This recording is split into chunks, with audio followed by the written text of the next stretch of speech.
Welcome everybody, Brother Dan Goodwin here. This is the God's Final Jubilee program. It's good to have you with us tonight. This is February 11th, 2018, Sunday, and we believe the Lord is coming back soon. And I got a program for you tonight. I want to discuss the four horsemen of the Revelation chapter 6. And I believe it's getting ready to happen. I'm going to share some things with you about that very subject, the four horsemen of Revelation. And I think you'll find it very enlightening, very interesting. I want to make a couple of comments first. By the way, the website, godsfinaljubilee.com, you can find us there. We have a website, and we have a Facebook page you can get to from the website, God's Final Jubilee Facebook page, where we do a lot of live streaming and post a lot of news items and whatnot, things like that. And we also have of course, the YouTube channel that you can subscribe to. Hope you'll do that. And as well as many other things. Have a blog that you can read some articles that I put up from time to time.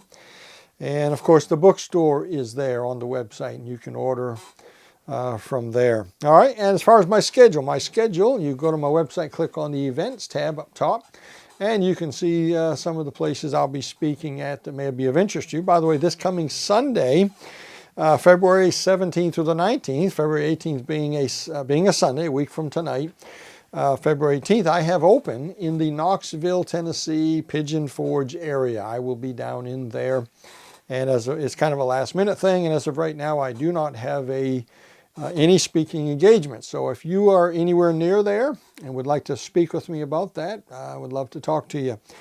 Just go to my website or click the message tab wherever you're watching this at. So love to discuss with you the possibility of coming to your church or your meeting that you have going on. Love to preach some prophecy for your folks there. All right, a lot going on. If you've been watching the news, in Israel, there's a lot going on, isn't there? Recently, an F-16 was shot down over Syria. Israel has been doing some attacks on Syria, and some of the Iranian people have been obviously, there's things going on with the Iranians in Israel. So Israel has been bombing some different places. Well, an F-16 got took out of the sky. Both pilots survived and are okay. But they say this is the first shoot down of an F-16 in Israel since 1982. Pretty amazing. But I'm telling you, it's a hotbed over there, and there's a lot going on. You realize that Iran is in there. Iran is on their back door. Iran is involved with Syria. And Israel knows it. The whole world should know it. Russia is there. The United States is there. Anything could happen at any moment. And that's what I want to talk about tonight. Because Israel, as the old-time preachers and old-time prophecy people will tell you, Israel is what you want to keep your eye on. You want to know where we are in prophecy, keep your eye on Israel. You want to know what's going on and how close to the end we are, keep your eye on Israel. So we're going to talk about that tonight. A little bit. I'm going to talk about the four horsemen of Revelation. I'm actually going to be speaking. I'm going to read a little bit out of my Revelation study guide. I don't know if you have this. If you do, I hope it's been help to you. But a lot of folks have commented that this Revelation study guide has been such a great help to them. And I'm going to be reading out of this from Revelation 6. I'm going to just share a little bit about the four horsemen, because that's the theme of Revelation chapter 6 is the four horsemen. Let me see if I can get that picture up for you here on the screen. I got to find that thing. Let's see. The four horsemen are here somewhere. And we'll get that picture up for you so you can see it as soon as I find it. And let's see. There's the Revelation. There's the Revelation study guide for you. So you can see that on the screen. Yeah, you can see that. A little bitty teeny picture. That's not going to help you, is it? Let's get rid of that. Let me find the picture that I wanted of the four horsemen. Let's see. They're up here somewhere. We'll get those up for you. Let's see. That's not them. There they are right there. Okay. All right. There's the four horsemen right there. There you go. The theme of Revelation 6 is the four horsemen. If you've got my Revelation study guide, or maybe you haven't got it, or you'd like to get it, the Revelation study guide is just a brief summary of each chapter of Revelation. I start out, of course, with Revelation 9. I explain Revelation 9, the 70 weeks. I go into chapter 1, the introduction, and that's the theme of Revelation chapter 1, is the introduction. It shows the relationship of Christ and His church. Revelation 2 and 3 go together. That's the seven churches. And I believe those seven churches are literal. I believe they're figurative, and I believe they're prophetic of the entire 2,000-year church age. And I believe we're at the end. I believe we're at the Laodicean age, and we're in the church age that thinks that it's rich and in need of nothing. And God says, "I counsel thee buy me gold tried in the fire, that thou mayest be rich. And because thou art naked and blind and wretched and poor and miserable." That's how God sees us. So, then you turn the page, Revelation 4. A door is opened in heaven, and behold, I heard a voice as it were of a trumpet saying, "Come up hither." That's Revelation 4:1, and John is raptured. There's the rapture of the church. Revelation chapter 4, the theme of that chapter is the rapture. Turn the page, turn to Revelation 5, the seven-sealed book, the scroll, which I believe is the title deed to planet Earth. Wonderful chapter. If you don't understand chapter 5, you'll never understand chapter 6 through chapter 19, which is the tribulation, chapter 6 through 19. But when you get to chapter 6, the theme of chapter 6 is the four horsemen. Why do we say that? Because in the chapter it begins, let me just read a little bit of it. "I saw when the Lamb opened one of the seals, and I heard as it were the noise of thunder, and one of the four beasts saying, 'Come and see.' And I saw and behold a white horse, and he that sat on him had a bow." And you read through the passage, you'll find there are four horses mentioned. There's, of course, the white horse, there's the red horse, the black horse, and then the pale horse. Now, these four horses have a horseman on them. We call them the four horsemen of the apocalypse, or the four horsemen of Revelation. And so we studied chapter 6 through 19. You'll find the first set of seven judgments, the seven seals, basically caused by man through wars. The first seven seals is man fighting man. The second set of judgments, the seven trumpet judgments. Things get a little worse. That begins at the middle of the tribulation. That's Satan letting out his wrath upon the planet. And then the third and most severe judgments are the seven vials of the wrath of God, which are just that. That's the wrath of God poured out on the earth all the way to the battle of Armageddon, when Christ comes on the white horse, and the whole tribulation. 3 sets of seven seals, 7 trumpets, and 7 vials of the wrath of God. But in the 7 seals are the four horsemen. The first 4 seals are the four horsemen. And first is, of course, the white horse. Let me just share that with you here. In verse 2 is the antichrist. "Do not confuse him with the Lord on the white horse," in Revelation 19:11. Notice that the antichrist had a bow but no arrows. I believe this signifies he will rule without making war at his arrival. He'll be crowned. In fact, the Bible says a crown was given unto him. He didn't fight for it. He didn't blow anyone up. The crown, by the way, in Revelation chapter 6 takes place after Revelation 4 and 5, which means the man on the white horse, the Antichrist, shows up after we are caught up into heaven. The church is gone. The saints are gone. And I believe that with all my heart. And chronology here is very important. We're taken out of here. You will not find the church in Revelation 6 through Revelation 19, because we are in heaven at a marriage supper. And down here on the earth, all the lost people on the planet will be undergoing the tribulation period, and God will be opening the seals to redeem planet Earth and take back his possession, and to once again deal with the nation of Israel. So the beginning of the tribulation happens with the rapture, and more precisely with the signing or the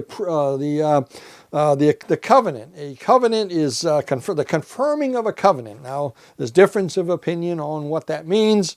Some people think a peace treaty is actually brought into play. Other people think that it doesn't have to be that, and I'm one of those. It doesn't. The peace treaty can already be here, but it's got to be confirmed by this one world leader who will be the Antichrist, and that's what's going to happen. The Antichrist is going to confirm the covenant with many. Who's the many? Definitely Israel, but more importantly, I believe the whole world. The Antichrist is going to be crowned, and he's going to confirm this covenant. You'll see that in Daniel chapter 9. Chapter 9, verse 24 to 27. We've talked about that before. And in the midst of the week, and that final week of years, 7 years, which is the tribulation, Daniel calls it the 70th week. Remember, there's 1 week missing. 69 weeks of years have already taken place, and then the church age is grafted in. We're a parenthesis between the 69th week of Daniel and the 70th week of Daniel.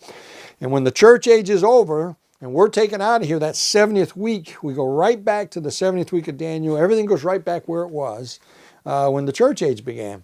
And the first thing that's going to happen is this man is going to show up, and he's going to be crowned. A crown will be given unto him, and he will become the world leader, the beast, the Antichrist. He'll have with him a religious leader who will be called the false prophet. He's going to be the one world church leader. And he's going to point people to the Antichrist, and possibly doing that even now. I believe if we're that close, these two men are already on the scene somewhere.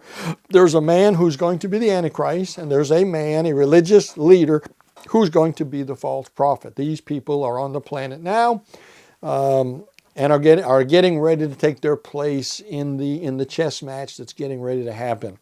So the first thing that happens, Revelation chapter 6, verse 2, a man comes on a white horse, and he comes conquering and to conquer, and he has no arrows, and a crown is placed on his head, and he's going to be the Antichrist, and he's going to be the one world leader, and a lot of bad things are going to get ready to happen. He immediately confirms a covenant. The temple, if it's not built yet at this time, I believe part of the peace agreement is going to be his promise to build that for them. And I believe the temple is already built in storage. I believe it's ready. I believe they've pretty much got everything ready, the furniture, the robes, and all the things that they need for the temple. I believe they have, and I believe it's just a matter of time, and they will begin, that temple will go up very quickly, and I believe probably the scenario is going to be when the Antichrist confirms the covenant, he will agree to build the temple, and it'll go up in weeks. All right, so the white horse. So the four horsemen, the first one's the white horse, and a rider upon him is the Antichrist. And then there's the red horse in verse 3 and 4. This is Revelation 6 now.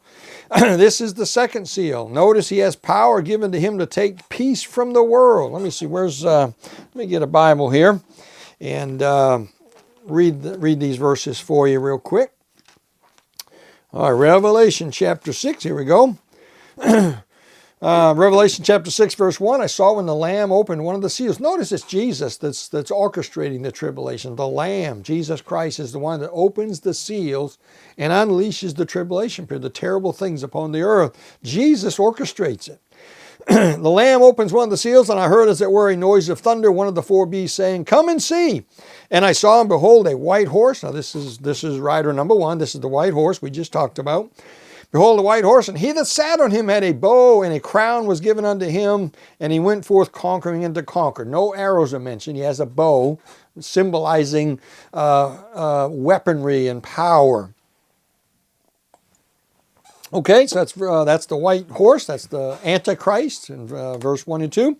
The second seal, verse 3, when he had opened the second seal. Remember, this is Jesus. This is the Lamb opening the seals. When he had opened the second seal, I heard the second beast saying, "Come and see." And there went out another horse that was red. Now, here's a red horse. Now, John is seeing these. He's describing these events that he's seeing while he's in heaven looking upon the earth. John is in heaven at the rapture. Either in his mind, in a vision, while his body is sitting there on the island of Patmos. He has a vision. He sees himself raptured. As he's raptured, of course, Revelation 4, he sees the throne and him that sits on. He sees in the right hand of him that sits on the throne a book sealed with 7 seals. That's the title deed of the planet. You turn the page to chapter 6 and he sees Jesus opening those seals, and he's directed to look and see. He's directed to see what takes place on the earth. Okay, you still with me? And he sees the Antichrist show up on a white horse. Now this is figurative now. It doesn't mean that the Antichrist is going to show up in Babylon or Rome or Washington, D.C. riding on a steed, right? This is symbolism. This is so that every generation can understand it. If he said he shows up in an F-16, nobody would have understood that until the 50s or the 60s. For 2,000 years, nobody would have understood that. So symbolism is used here. Understand that. So the white horse is symbolic of a leader coming in glory on a white horse. Remember, Jesus comes on a white horse at the end of the tribulation, Revelation 19:11. The Antichrist also comes on a white horse. How come? Because he's the great counterfeiter. He's got a counterfeit for all that God has. Okay? And he comes on a white horse symbolically here now. He has a bow symbolizing his access to great power and weaponry. A crown is placed on his head. He's not voted in. There's not an election. He's just crowned. After the rapture, the world is in a mess. And it's very possible the Ezekiel 38 war causes the mess. And Russia, and they're getting ready to take out Israel. Somebody steps in and saves them. That somebody is God, very possibly through the Antichrist. The Antichrist becomes somebody because he just saved Israel. And he's crowned, and the world says, we need you to lead us. He becomes the one world leader. We call him the Antichrist. The second seal, verse 3 and 4, when he had opened the second seal, I heard the second beast say, come and see. And there went out another horse that was red. Power was given unto him, and he sat thereon to take peace from the earth. Some peacemaker, huh? He comes and he takes peace from the world. And he that sat on them, that they should kill one another, and there was given unto him a great sword. So he's given a great sword. Then verse 5. Let's see, verse 5 is the third seal, and this is going to be the black horse. And when he had opened the third seal, I heard the third beast say, come and see. And I beheld, and lo, a black horse, and he that sat on him had a pair of balances in his hand. And I heard a voice in the midst of the four beasts say, a measure of wheat for a penny, and 3 measures of barley for a penny, and see thou hurt not the oil of the wine. Now there's famine. Now the red horse, notice the power is given to him in that second seal, the red horse. Notice power is given unto him to take peace from the world, and he is given a great sword. Maybe it will be the armies of the United Nations that are under his authority. By the way, where is the United Nations? That's in Babylon, right? Oh, wait a minute. No, it's in Rome. No, Turkey? No, last time I checked, it's in New York City, in Manhattan, the United Nations. And if you don't think we run that place, you just are not reasoning properly. We could shut that thing down tomorrow if we wanted to. We own that thing. And I believe we run that place. So maybe it will be the armies of the United Nations under his authority. Many will die in these wars, but keep in mind that Israel will not be at war during the first 3.5 years of the tribulation, but is in a peace agreement with the Antichrist and the world. See Daniel 9:27. The whole world except for Israel will be at war. At the middle of the tribulation, in the midst of the week, after 3.5 years, the Antichrist sits in the temple, Matthew 24, sits in the temple, declares he is God. That's the midst of the week talked about in Daniel 9. Declares he is God. He declares war on the Jews. And then the great tribulation, the time of Jacob's trouble begins. And he declares war on the Jews, and the time of Jacob's trouble begins. And see 2 Thessalonians 2, verse 3 and 4, Matthew 24, 15 through 22. These are worldwide wars that will lead to what's coming next. Seal number 3, the black horse. We just read in verse 5 and 6. The black horse, in verses 5 and 6, the opening of the third seal, this is worldwide famine, a normal result of wars, worldwide wars. These will make World War I and World War II look like kindergarten sessions. The rich will be the only ones who are not harmed by this famine, those with the oil and the wine. This famine leads to the pale horse, verses 7 and 8. Let me read that for you. Here's the fourth horseman. And when he had opened the fourth seal, I heard the voice of the fourth beast say, come and see. And I looked, and behold, a pale horse. Notice then, these horses are symbolic. The white, the red, the black, and then the pale. And those colors mean something. And we already explained the white horse, majesty and glory. The Antichrist comes on the scene as somebody great. And then the red horse, war and bloodshed. The black horse, famine. And remember the Black Plague in the Middle Ages there? The black horse, time of death and starvation. And then the fourth seal, and the fourth horseman, the pale horse. He'd opened the fourth seal. I heard the voice of the fourth beast say, "Come and see." And I looked and behold, a pale horse. And his name that sat on him was Death, and hell followed after him. So what's the end of it all? Death.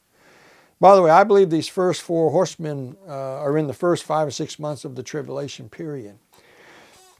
And by the way, 1/4 of the world will die during these four horsemen alone. 1/4 of the world will die. Look what it says here. Death and power was given unto them. This is the fourth seal, the fourth horseman, the pale horse here. Behold, a pale horse, and his name that sat on him was Death, and hell followed with him, and power was given unto them over the fourth part of the earth to kill with sword, and with hunger, and with death, and with the beasts of the earth. This fourth horseman, as a result of these four horsemen, 1/4 of the world will die. That's whatever's left after the rapture. What is there? 8 billion people. If let's say 2 billion have gone to rapture. I think that's a stretch, but let's say there's 6 billion people. 1/4 of 6 is a lot of people, isn't it? 1/4 of 8 billion is 6 billion. So 4 or 5 billion people a lot of people are going to die in this, or 3 billion, 2 billion. Now later on, another half of the world will die in these plagues. Now let me just close with a couple lessons here. And this is in the Revelation Study Guide. A couple of lessons. Number one, think of these four horsemen. Don't miss this now. We talked about four horsemen: a white horse, the red horse, the pale horse, or the black horse, and then the pale horse. And I told you colors are figurative; they have meanings. Think of the four horsemen. Remember, there's a rider on these four horses, right? Think of these four horsemen not as men, but as events. Now, I realize the first horseman is the announcement and the arrival of the antichrist. He is a man, right? He is a literal man that's going to rule the world. But think of these four horsemen not as men, but as events that are going to take place. I realize the first horseman represents the false Christ, but think of it rather as an event. It is the crowning of a world dictator, the Antichrist. Each of these seals, trumpet judgments, etc., are events that will take place. Number two, the opening of the next seal or the blowing of another trumpet does not end the prior judgment, but rather adds to it. Did you catch what I just said there? We tend to turn the page after we read about one of these happenings, and we think, okay, that one's over, and now we're going to another one. No. That's not. You say a big earthquake takes place, and bodies are everywhere, and buildings are falling, and people are screaming, and then the camera goes to a next event that's happening over here. Well, you know what? That one's still going on. But the camera has switched to another event. You see what I'm saying? These events, we tend to think that one's over, he's gone to another. No, that one's still going on, and this other one just started. So think of it that way as you read the opening of the next seal or the blowing of another trumpet does not end the prior judgment that just was mentioned, but rather adds to it. In other words, when a destructive earth takes place in one place, takes place in any one of the judgments, soon another judgment takes place and attention is drawn away. But remember, there is still an awful suffering and chaos from the earthquake that has taken place. The new judgment does not end the prior judgment, but adds to it. The tribulation period is going to continue to get worse and worse and worse till you get to that final 7 vials of the wrath of God. It's going to be a terrible time. Number 3. These are some lessons that I have here. 1/4 of the world's population that is here after the rapture will die in the first 4 seals alone, in the first 4 or 5 months of the tribulation. Remember, all those who die in the first half die lost and go to hell. There's nobody saved on the earth. In my Revelation Study Guide, I have in the back here, I have something called Who Can Be Saved and Win? Who can be saved and win? And I will prove to you, and it's also in my book, The Mystery of the Jubilee. It's in the Revelation Study Guide. I believe I'll prove to you that there's nobody saved during the first half of the tribulation. That's another whole lesson that I don't have time to get into, but I got a whole page of notes and points and scriptures here that I could share with you, and they're in the books. And I may do a program on that in the future, but I think we've been misled about this thing, about people getting saved right away. I don't see it in the Word of God. In fact, I see the opposite. 1/4 of the world's population dies, and every one of them will go to hell because the rapture took all the saved people. Tribulation's not about the saints anymore, at least the first half. Number 4, realize it is Jesus who opens the seals and begins and orchestrates this terrible time of tribulation. Have you ever stopped and thought about that? The Lord Jesus Christ is orchestrating this terrible time down here on this earth. He's not the meek and mild person riding a donkey down the hill anymore, is he? He's the Lord Jesus Christ, the King of Kings and Lord of Lords, and judgment has come. And it's too late after the rapture. One more. The judgments of the tribulation are the process of redemption for this sin-cursed world and for the nation of Israel. These 7 seals and the trumpets to come and the 7 vials of the wrath of God are the redemption of planet Earth. You got to read Revelation 5 to understand what I'm talking about. The 7th seal book, the title deed of the planet that's got to be redeemed so that he can come back and sit in the throne room of Jerusalem and rule the millennial kingdom. He has got to take back possession of the earth. To do that, these terrible things have all got to happen to redeem the planet. That's what it's all about.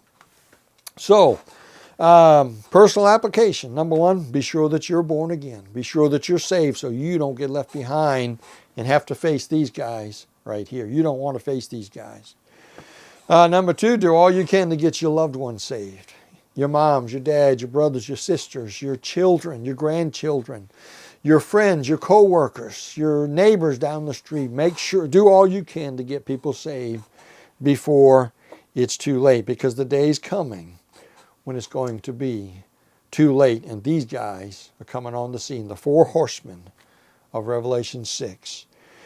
Are you living, number 3, are you living your life like you believe Jesus could return today? Are you ready for the Lord to return? Are you ready to face Him? Are you going to be ashamed at His coming when the Lord returns? What a terrible thing if the Lord should come back and He finds us not watching, finds us not living for Him, finds us in spiritual fornication and spiritual adultery, fornicating with the world. What a terrible thing. I hope you're ready to meet Him. Hope you're ready to meet the Lord, because He's coming back. You've been listening to God's Final Jubilee program. Very sobering subject tonight about the 4 horsemen. There's no time to change your mind. The sun has come, and you have been left behind, as Megan sings. Don't be left behind, my friend. You're not going to want to face these guys. Don't let the sun come and be left behind. I hope you're ready. I hope we'll all be ready.